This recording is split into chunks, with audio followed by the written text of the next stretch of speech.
Years ago, the great Shah Rukh Khan taught us all, Pyar dosti hai. Love is friendship.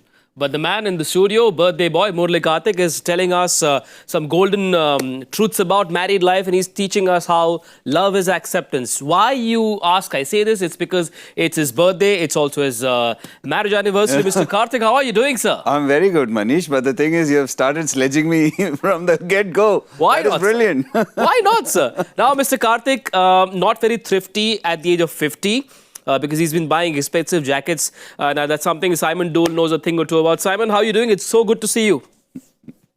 Yeah, lovely to see you both. Happy birthday, Karthik. I hope it's a good one for you. And welcome to the 50 Club, my friend. That is next year, Dooley. Next year. I'm into my 50th year. Oh, it's only 49. Sorry, my friend. Sorry. No, that's fine. Day over 45. No, that's fine. Thanks for the wishes, firstly. But I'm into my 50th year. That's how I like to call it. Into my 50s. Gotcha, into my 50th year. Yeah, okay. Yeah. There's just half century coming next year. there's one thing common between our two experts here on Crick Buzz Live.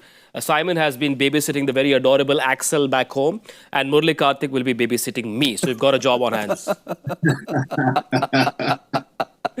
Right. Two interesting teams in action in Abu Dhabi. It is, of course, Bangladesh versus Hong Kong. Now, for the last 2.5 decades, Karthik, every time Bangladesh take the field, the one common question on all cricket shows is, will the Tigers roar? Now, let's take a look at what they've done in the recent past. They've had 3 series wins against Sri Lanka, Pakistan and the Netherlands. Do you see them qualifying from this tough group, which has Sri Lanka as well as Afghanistan, which are the 2 more fancied sides? How do you look at Bangladesh? Yeah, definitely. They have got a great chance when you look at what they have in terms of their squad, the strength that they have. And also, whether it's the pace bowling stock or the spinners, also the way their batters have gone about it, I definitely see them having a good time, because at the end of the day, it's about turning up on one day. If you beat one side out of the fancied sides, you're always in the running. Yeah. And they have always been very, very talented. There is no dearth of talent, there is no dearth of passion, and there is no dearth for support for Bangladesh. And that is all you can ask for as a team. And this team, led by Liton Kumar Das, the likes of Pervez Imon, you talk about Rishad Hussain, you talk about all their big-hitting batters that they have, I think they definitely stand a chance. Simon, where does this team find itself in your pecking order? Do you see them qualifying for the Super Fours? And clearly this is a team in transition without the big gun. Shakib's gone, Tamim's gone, Mahmudullah's gone as well. And this is a very, very young team. Yeah, it is a young side. It's a side that I think has immense talent, but we've said that so often about Bangladesh sides. Immense talent, but on the world stage, on the big stage, and the tournaments that kind of matter, they've failed to deliver for the most part. It's a side that's got great opportunity. I think Karthik's point about this group, I think either of those 3 sides, the top 3 fancied sides, can beat each other. Yeah. And you can imagine that might happen in this group. So this game against Hong Kong is going to be crucial, because it so often does come down to net run rate, and it could come down to net run rate in this group. So you think about today's game, and you must say, with a big win to Afghanistan early, they've helped their net run rate, and Hong Kong's is down. But you look, Bangladesh could beat Afghanistan, Sri Lanka could beat Bangladesh. Yeah. There are just so many permutations, I think, as far as this group is concerned, and it is about time. I think personally, when you look at the rise of Afghanistan cricket in the short time compared to what has happened to Bangladesh cricket, you would say that Afghanistan have overtaken them as far as, performing on the big stage. And that is somewhere that Bangladesh have just struggled to really get to. And when they've had what we term in, the big guns, as in you look at Tamim and Shakib, you probably think they're the 2 better players that they've had over the last 15 years. Yeah. They have failed on the big stages with those guys in the team. Not personally those 2, but, they've failed on the big stage with those 2 guys in the team. So this young group has a great opportunity, I think, to maybe do something special. Clearly the hot favourites tonight against a lower-ranked Hong Kong, not very high in confidence, having lost their opening game on day 1.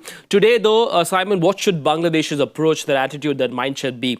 Should they go for the kill, or do they say, let's just take the win, we'll figure the net run rate issue later? It'll be game dependent. It always is in these situations. You often find that the lesser sides, and this is one of the things I say about these tournaments all the time, whether it be a World Cup, an Asia Cup, any sort of tournament format where you've got, what you would term in the next tier, the next level of sides competing. What you find is they often look to bowl first because they don't want to be embarrassed by batting first. From a net run rate point of view, Bangladesh would like to bowl first because then whatever they're chasing, if they're in a good position in the first 5, 6, 7 overs, they can chase them down in a hurry, and that really boosts your net run rate. You don't want to get into a situation where you win the toss, bat first, and then find yourself in a little bit of trouble trying to get that 180, 190, 200. So, it'll be toss dependent and match dependent on how they go about it. If they're chasing a relatively low total, I would imagine they will be all guns blazing because net run rate doesn't matter how many wickets you lose. Yes, and they've heard you, Simon, because Litton Das has won the toss and they've chosen to bowl first. One of the reasons for that is that he reckons they're not sure about the pitch. Apparently, it's a used pitch, very dry. The cracks have opened up as well. Good call to bowl first, and Karthik? It's an interesting one because normally if you don't know about the surface and if you think it's very dry, then you would rather bat first than use it when it's 20 overs old. But having said that, there's also this talk of dew. Abu Dhabi, maybe not that much because maybe it's an open field compared to Dubai Stadium. But all the heat, all the teams have been talking about it. But also coming back to what Simon said, maybe they take a leaf out of yesterday, the way India played. They just got them for 56 or whatever in 13 and then just literally went after it in 4 point whatever number of overs. So that is one way of going about it. But again, a team like Bangladesh, look, there is a bit of history between these two sides. When you think of it, back in 2014, it was Hong Kong who got the better of Bangladesh. And that to a very, very unfancied Hong Kong. So, again, we go back to the same thing. There is no dearth of talent. There is no dearth of passion. And the way they support their team, it has been there for a long time. But they're very touchy. They're very touchy when you talk about their side. Yes, they have made a few finals, but they're also not, as we said yesterday, me and Harsha, and as Simon pointed out, when you look at Afghanistan and when you look at Bangladesh and what Afghanistan has managed over a little period of time with whatever they go through and the kind of wherewithal they have compared to Bangladesh, they've definitely leapfrogged them. But again, having said that, this is a very different side. Forget all the gun players. There is no Mushfiq. There is no Mohammadullah. Tamim's not there. Shakib is plying his trade in CPL and other formats. But this is a young side led by a young player. Maybe the thought process is different and they play a different brand of cricket. And today they're up against slightly low, very low on confidence Hong Kong, who perhaps were no match for Afghanistan in that opening game. Hong Kong have gone in unchanged. Simon, were you surprised with the lack of application or the lack of general game awareness of this Hong Kong-China side in their opening game?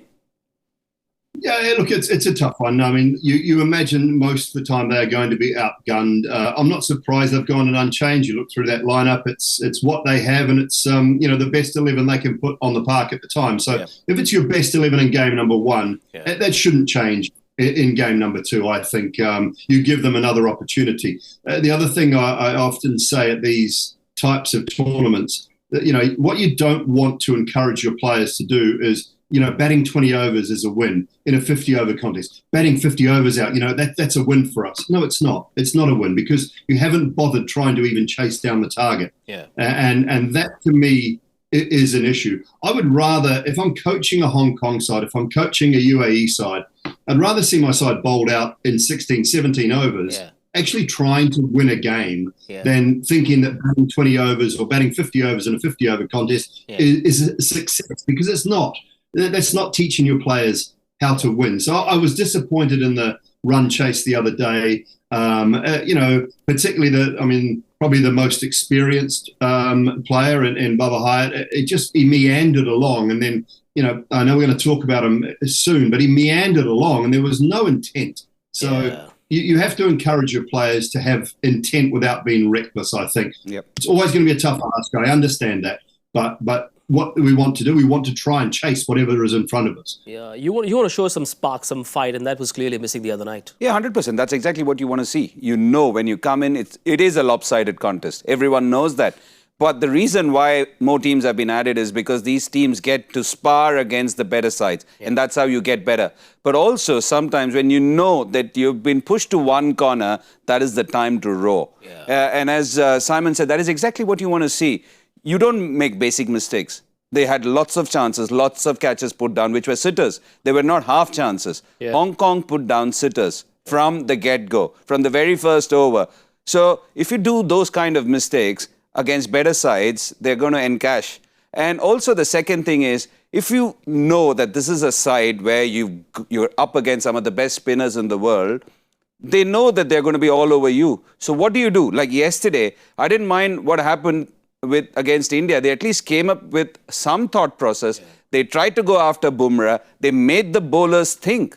If you're going to sit on top, or if you're going to allow the likes of Bumrah and Varun Chakravarti to bowl at you, they'll bowl at you a whole day. But if you go after them, you might lose it. But again, that's the word. That is what Simon said. The key word is showing intent without being reckless. The key word is not being reckless, having a game plan, and then put some thoughts into the better bowler. Put some thoughts into the better team that you're here for a fight. That's all you want to see. Intent will surely be top of the menu for Bangladesh, and I know there are a lot of Bangladeshi fans are watching Cricket Buzz Live from back home in Dhaka and Chittagong, and I'm sure there are lots of reactions coming in. What about their 11? They've gone in with a conventional T20 11, 2 spinners, 3 seamers, and the rest of them 6 batters as well, and that means that Liton Das will bat at 3 with very impressive Parvez Hussain, Imon and Tanzid Hassan Tamim starting the innings when they come out to bat. No surprise there, Simon. Is this along expected lines for you?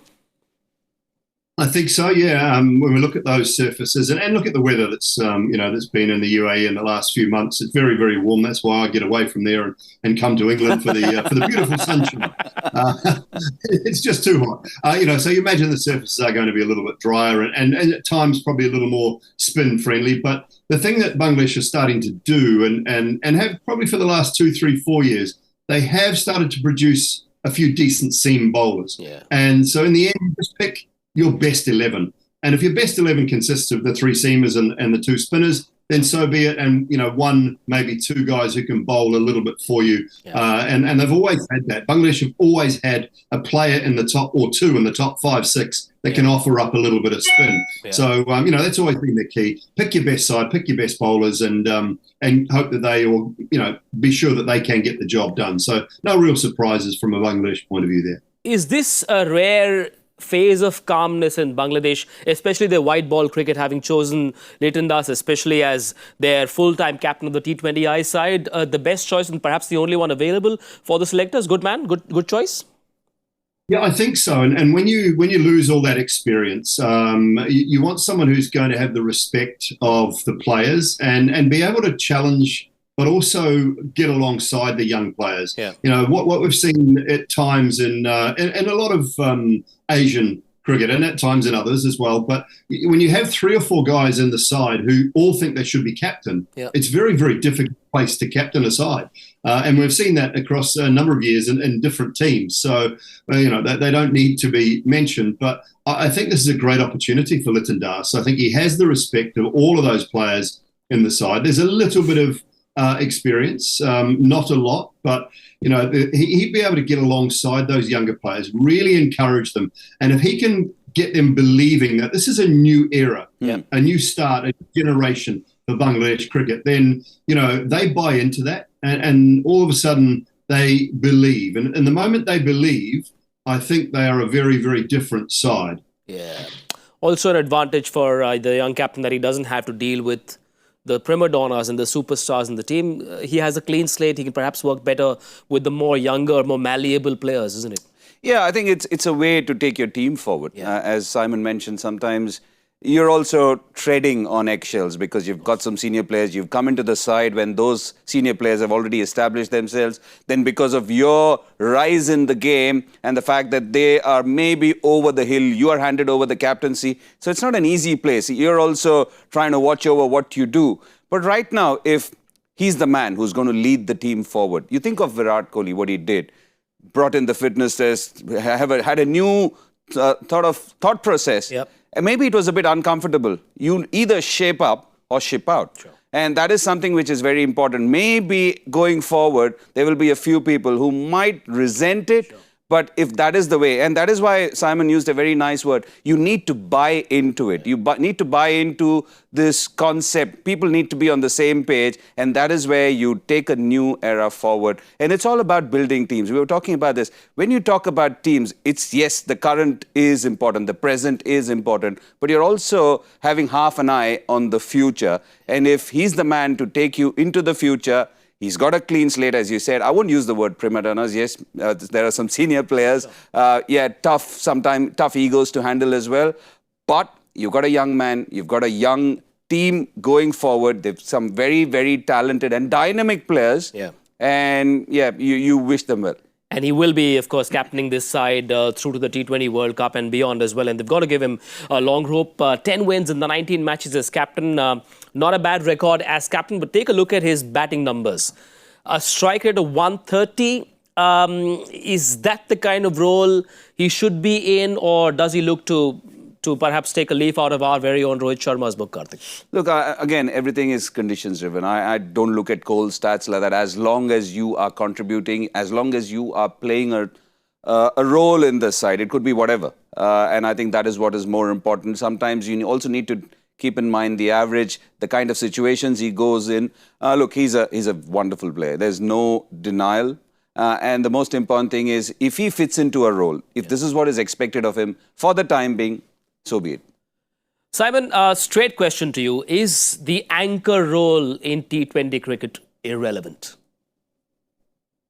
It depends. In a chasing situation, I have no issue with it. I've said that for years across IPLs, across tournaments. In a chasing situation, if you are chasing a lowish score and you have a guy that just has others batting around him who are trying to strike at 150, 160, and he strikes at 120 and you win the game, no issue whatsoever. It is all about winning the game. Yeah.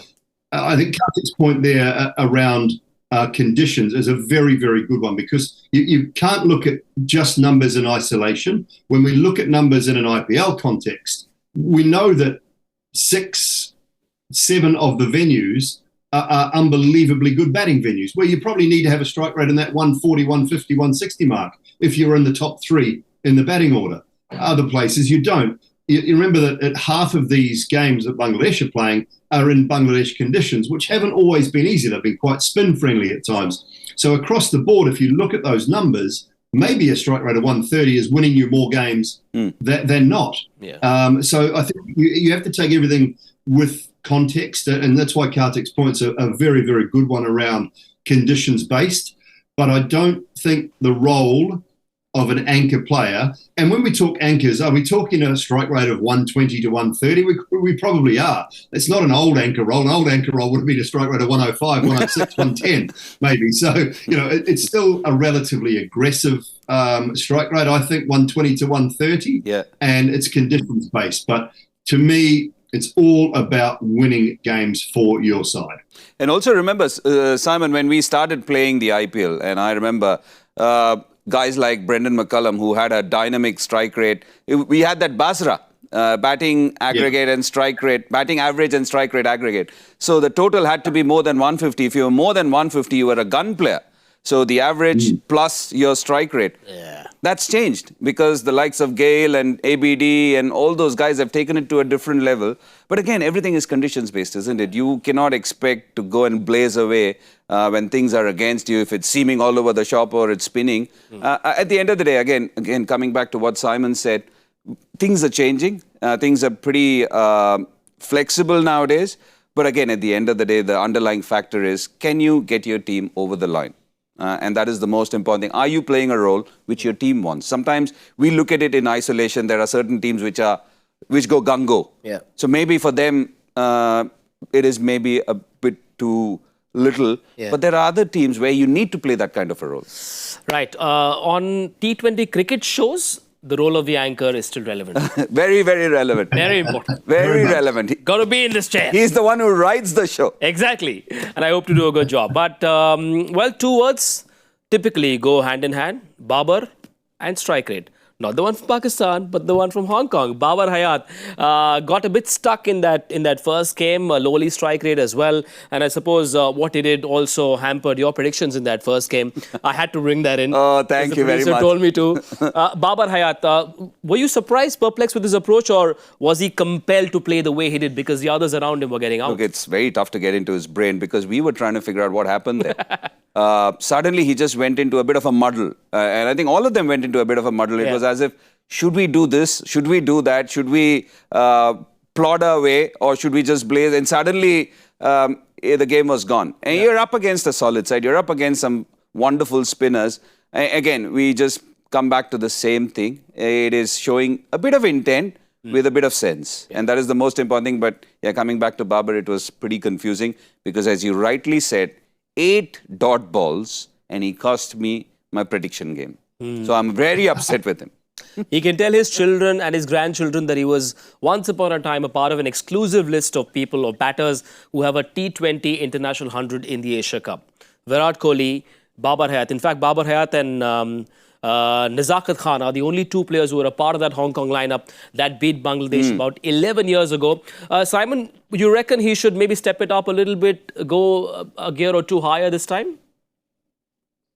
When you are the key player and the best player, it's how do you manage that situation mentally? He should be able to manage it well because he's vastly experienced. He's had enough time in the game. He's had enough time at international level and against some quality opposition at different times as well.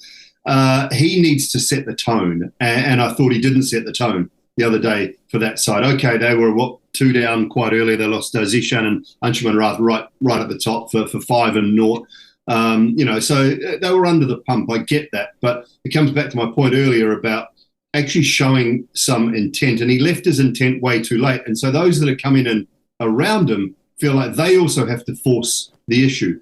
He's got to step up. He's got to be, it'll look okay on the scoreboard for him the other day because he'll say, well, I got 39, no one else got any. Next best score was 16. But that's not the way he should be looking at it. Yeah. He should be dragging those other players along with him. As I say, he has that experience, he has the ability, and he has the wherewithal to play against these types of players and these types of nations without putting too much pressure on himself. So I'd like to see him be a little more aggressive and actually carry some of those guys through and not expect them to come out and sort of go hard straight away at the bowlers. That's his job to be doing that if he's in. Yeah.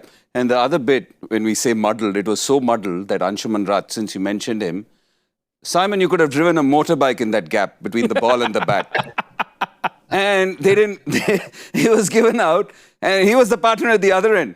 You left your, for the starters, the batter should have known that he has not edged it. Yep. There is such a big gap. Yep. And then the other man at the other end didn't ask him to take a review either. So out went Anshuman Rath fuming. So that was the kind of muddle we are talking about. I wonder if it's the big stage that perhaps makes them feel nervous about things like DRS, something they're not used to when they play the other associate nations. Babar Hayat at 34, having played about 40 or T20 international games, perhaps one part of his mind would already be thinking about retirement. What am I going to do next? Is this his best chance or possibly his last chance at impressing talent scouts of the various T20 teams across the world? I wouldn't look at it that way. Okay. Look, 34 is young. If you're maintaining yourself and especially when you're playing for an associate nation where you don't have too many sort of resources, so to say, you want to hold on to guys who are experienced. It's not as if he's over the hill. He's a good enough player. But the point about you, when you talk about, do they get nervous? Maybe. And that is where somebody needs to tell them, look, we know we're not going to win, but at least we can put up a show. You are the senior man. Be the way you are. Don't think of, sometimes you have your own reputation at stake, which you have done against the other sides, and you put undue pressure on yourself when you're up against the better side, when you want to be the man who performs. So those are the kind of things which needs to be spoken about, because he's the experienced guy. He's the one who has seen it all, who's done it all for his team, and don't just treat it as another game. That's sometimes many of us forget the fact that it's the same game. It's just a step up. Sometimes we end up trying to outdo ourselves and in the process end up failing. And I think that's a key thing to remember as sports people. It's the same game. It's just a different stage. He's got to back himself. Remember, he hit 3 sixes in that innings, in that opening game. And today he will be up against 2 quality spinners. One of them, Rishad Hussain. 14 wickets in the 7 matches of the T20 World Cup. He's picked up 48 T20 international wickets in 40 matches. Has he done well enough to be called a solid wicket-taking, aggressive wicket-taking option for Bangladesh in this format? Yeah, he's still a work in progress. Okay. But he's got all the trappings of a fine young bowler. Sure. Because I think he came to India when we were doing the series. And there is something about him. He does spin the ball. There is something conventional about the way he goes about it. And that's what you want. Again, in a place where we spoke about trees throwing left-arm spinners, Yeah. You've got Bangladesh coming up with a leg spinner of quality. Yeah. Again, look, it's not an easy art. And especially in T20 cricket, you still learn as you go. Yeah. But as you said, I wouldn't call him the out-and-out product, but I would still say that he's got everything to be a top-quality bowler going forward. He seems to have sort of gone off the boil after that T20 World Cup. Simon, perhaps a lot more game time and he'll grow in confidence. How would you go about using Rishad Hussain at the Asia Cup and hereafter?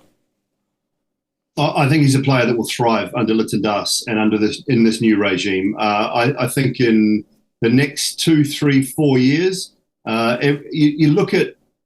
I think he's got ability with the bat as well, and I think he'd be a genuine number 8 who can bowl you a lot of overs in a Test match. I think in one-day cricket and T20 cricket, he's certainly a 10 over and a 4 over option throughout. Look, through the middle, more often than not, is when you tend to want to use them. You've also got to remember that, I think Kartik will probably or hopefully kind of agree with me, but spinners' best years, you look at all the great spinners, 27 to 34, you've learnt your trade at 27. You kind of know a little bit more about your game, I feel, Kartik. And when we look at wrist spinners in particular, I think I'd take a Kumble and a Warne, and those are the 2 main examples I think of. Their best years were 27 to 33, 34. 100%. I don't think that's unfair to say his best years are probably yet to come, Kartik. Yeah, 100%. Because you know what happens is with spinners, you come with all this talent, you come with all this tag behind you that, oh, he's the next man to watch out for. Then what happens is initially you have some success and then people try and find you. People try and figure out what you are all about. And then you have to go back to the drawing board, reinvent yourself, go through those failings, go through those failures when you don't pick up wickets or when you don't have a good run. And then you keep figuring out what works for you, what makes you tick. And that's one of the reasons why as you age from maybe, I would even say 25, 26, if you're a smart enough spinner, I think till 34, 35. Because at the end of the day, I always tell all the spinners, you bowl with your legs. As long as you're maintaining your core strength, your leg strength, you end up being a very fine bowler. And also, you figure out what works for you. That's the most important thing. If you have a big ripping leg break, you end up using it too much, end up going for runs. Then you know how to string it, how to use the different variations at different times. And that is what that experience and that survival instinct teaches you. So yeah, absolutely spot on, Simon. It's a big opportunity to bowl at this level or in a tournament like this, having seen what the pitches have done, Simon. India played 3 spinners, Afghanistan spinners bowled really well. How do you see pacers performing, or what kind of role do you see for pacers? Because we saw Bumrah bowling the off-cutter with the new ball as well. Are they going to be more in a support role through this Asia Cup, pacers? Well, I always think that T20 internationals in particular, you've got to look to use that new ball. And it might be only 2 or 3 overs. If you can make 1 or 2 breakthroughs with that brand new ball from a seam bowling point of view, you're making the job through the middle for the spinners a lot easier. Yeah, slower balls are going to play a role. We know that the surfaces are going to be a bit drier. They're going to hold a touch as well. And at the back end, you're going to have to work out what you need to do from a seam bowling point of view. Can you get your Yorkers right? Do you use the big square boundaries, take pace off into the surface? I never like to think any bowler, whether it be a spinner or a seamer in any conditions, is just playing a support role, because you have a role to play in these formats where you've got to get through 4 overs. Yep. You don't want to be relying on a part-timer. So figure out your best way to go about it. If it is cutters early-ish on, so be it. I don't mind it. But set your fields accordingly. Make sure you have a plan in place. Make sure you can still nail a Yorker if you have to, just to change things up. and don't be afraid or worried about going for a short ball now and then, just to change things up a little bit. Don't be too predictable will be the word I would use. Hong Kong looked a bit at sea against Afghanistan spinners. Would you perhaps fancy an over or two from Rishad in the power play? Again, depends on the conditions. Again, if you feel... I don't think Rishad is still a power play bowler because he needs a bit of a spread out field. But if you're pushed into a corner and if you're forced to use him, maybe just one over. But again, depends which over. Fifth, sixth are possibly some of the toughest overs any bowler can bowl. So you need to be pushed into a corner if you're Bangladesh to be using Rishad in the power play. Quick update from Abu Dhabi. Bangladesh have won the toss and Liton Das has chosen to bowl first. Hong Kong will, of course, be hoping that their batters can put on some fight against a solid Bangladesh bowling lineup. A quick look at their 11s. Hong Kong have gone in unchanged. And this is the Bangladesh lineup. 2 spinners in Mehdi Hasan and Rishad Hussain, plus the 3 seamers in Tanzim, Taskin and the lefty Mustafizur Rahman with his cutters will come in as well. Hong Kong You can use Mehdi. Mehdi is a better option in the power play. Okay, that's a fair call. And Hong Kong have gone in unchanged as well. They're looking for a slightly better show. Clearly, Bangladesh start favourites. Today is a happy day in the Crickbuzz studio because it's Mr. Murali Kartik's 49th birthday. And yet, you have no respite from Joy Factor. I don't even look at that. It's the killjoy factor. It's no enjoy. It's killjoy. Arey, he worked so hard to send us questions. Because he is a jallad. Okay, let's take a look at what Mr. Bhattacharya sent us for today's Joy Factor question. Here we are then. With reference to the ODI version of the Asia Cup, if Ajanta Mendis is in the first place, followed by Irfan Pathan, who is in the third? I have no idea. I think maybe, I'm just saying, Ajanta got 6 for 13 against India in 2008, if I'm not mistaken. Maybe Irfan has got the second best figures. We'll have to figure out who's the third best figure. For the first time, maybe my mind is thinking. Is it Mia Magic? I've got no idea. Siraj, possibly? Oh, well done, Anchor. Anchor role is important. We shall get to the bottom of this. But before we say goodbye and get cracking with the first innings, quick predictions, gentlemen. Hong Kong batting first. Double digit, triple digit? Triple digit. I'm going 117. Simon. Ooh, I had a number in mind and I'm going to stick with it, but it's very close. 1, 2, 3. I'm going to say 81. Okay. For Hong Kong. Ooh. Enjoy the first innings. We'll see you at the 10 over mark on Crickbuzz Combox. Bye-bye.